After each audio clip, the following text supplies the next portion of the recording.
গর্ভাবস্থায় হঠাৎ করে মাথা ঘুরছে, দাঁড়াতে গিয়েই চোখে অন্ধকার দেখা দিল। ভাবছেন, এটা কি আমার বাচ্চার ক্ষতি করবে, নাকি আমার শরীরেই কোনো বড় সমস্যা? ভয় পাওয়ার দরকার নেই, কিন্তু অবহেলাও একদম চলবে না। কারণ মাথা ঘোরা গর্ভাবস্থার একটা খুব সাধারণ সমস্যা হলেও অনেক সময় এটা হতে পারে একটা বড় সতর্ক বার্তা। আজকের ভিডিওতে আমি আপনাদেরকে জানাবো কেন গর্ভাবস্থায় মাথা ঘোরা হয়, কখন ভয়ের কারণ, আর কিভাবে সহজে এর সমাধান করা যায়।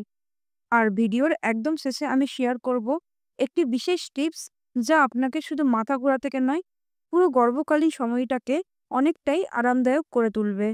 তাই ভিডিওটা শেষ পর্যন্ত অবশ্যই দেখবেন। ফার্স্ট পয়েন্ট, হরমোনের পরিবর্তন। গর্ভাবস্থার শুরুতেই শরীরে ইস্ট্রোজেন আর প্রোজেস্টেরনের মাত্রা বেড়ে যায়। এই হরমোনগুলো রক্তনালী শিথিল করে দেয়, ফলে রক্তচাপ হঠাৎ করেই নিচে নেমে যেতে পারে। আর তখনই হয় মাথা ঘোরা, চোখে অন্ধকার। ভাবুন তো, শরীর হঠাৎ করে বলছে, আরে, এই রক্ত কোথায় গেল? সমাধান কি তাহলে? ধীরে ধীরে উঠুন, হঠাৎ করেই দাঁড়াবেন না, আর প্রচুর পরিমাণে জল পান করুন। গর্ভবতী মায়ের জন্য হাইড্রেশন মানেই জীবন রক্ষার ওষুধ। এবার ভাবুন, শুধু হরমোন নয়, আপনার শরীরে আরও কিছু পরিবর্তন হচ্ছে, যা মাথা ঘোরার বড় কারণ। সেকেন্ড পয়েন্ট, রক্তশূন্যতা বা অ্যানিমিয়া। গর্ভাবস্থায় আপনার শরীরকে শুধু নিজের নয়, বাচ্চারও চাহিদা মেটাতে হয়। এই জন্য রক্তের পরিমাণ বাড়ে। কিন্তু যদি শরীরে লোহিত রক্তকণিকা বা আয়রনের ঘাটতি থাকে, তখনই দেখা দেয় রক্তশূন্যতা। তার ফলাফল মাথা ঘোরা, দুর্বল লাগা, শ্বাসকষ্ট। তাহলে সমাধান কি? সমাধান হলো আয়রন সমৃদ্ধ খাবার খান, যেমন ডাল, সবুজ শাক, বিট, ডিম, মাছ, আর ডক্টর প্রেসক্রাইব করলে আয়রন সাপ্লিমেন্ট। একটা ছোট্ট টিপস বলি, আয়রনের খাবারের সাথে লেবু বা কমলা খেলে শোষণ অনেকটাই বেড়ে যায়। Third point, low blood sugar. অনেক মা সারাদিন ব্যস্ত থাকতে থাকতে খাওয়া ভুলে যায়।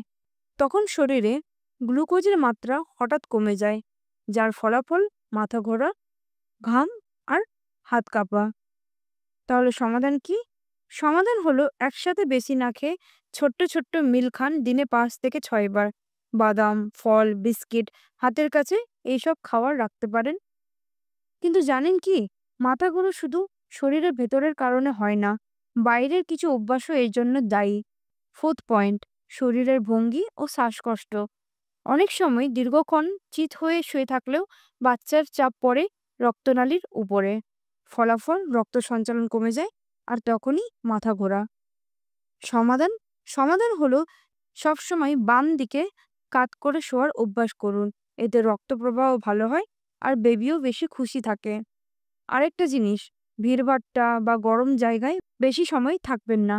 অক্সিজেনের ঘাটতি থেকেও কিন্তু মাথা ঘোরা হতে পারে। এখন প্রশ্ন হলো, সব মাথা ঘোরা কি স্বাভাবিক, নাকি কখনো এটাকে বিপদের সংকেত মনে করতে হবে?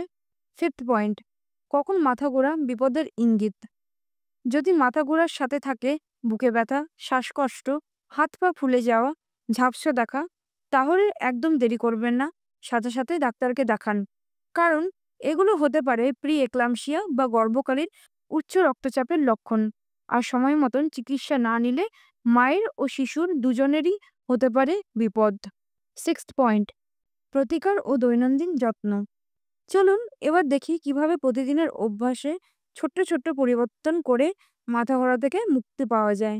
পর্যাপ্ত জল পান করুন, ছোট ছোট খাবার খান, খালি পেটে থাকবেন না, বাম কাতে ঘুমান, ভারী কাজ বা হঠাৎ ওঠা বসা এড়িয়ে চলুন, আর নিয়মিত প্রেগন্যান্সি চেক আপগুলো করতে থাকুন। সবচেয়ে গুরুত্বপূর্ণ কথা, নিজেকে নিয়ে দুশ্চিন্তা নয়, সচেতনতা বাড়ান। শান্ত মনেই সুস্থ মা আর সুস্থ শিশুর চাবিকাঠি। কিন্তু এখানেই শেষ নয়। গর্ভাবস্থায় এমন আরও কিছু সতর্ক সংকেত আছে, যেগুলোকে অনেক মা হালকাভাবে নেন। পরের ভিডিওতে আমি সেগুলোই নিয়ে আসব। তাহলে আজ জানলেন গর্ভাবস্থায় মাথা ঘোরা একদিকে স্বাভাবিক, আর অন্যদিকে বিপদের সংকেতও হতে পারে। মূল কথা হলো লক্ষণকে অবহেলা নয়, সময় মতন বুঝে পদক্ষেপ নেওয়া। আপনার যদি এই ভিডিওটা ভালো লেগে থাকে তাহলে অবশ্যই শেয়ার করুন, যাতে অন্য মায়েরও উপকৃত হন। আর সাবস্ক্রাইব করুন আমাদের চ্যানেল, কারণ পরের ভিডিওতে থাকছে এমন কিছু তথ্য যা আপনার পুরো প্রেগন্যান্সি জার্নিকে বদলে দিতে পারে। মনে রাখবেন, সচেতন মা মানেই নিরাপদ প্রেগন্যান্সি। ধন্যবাদ।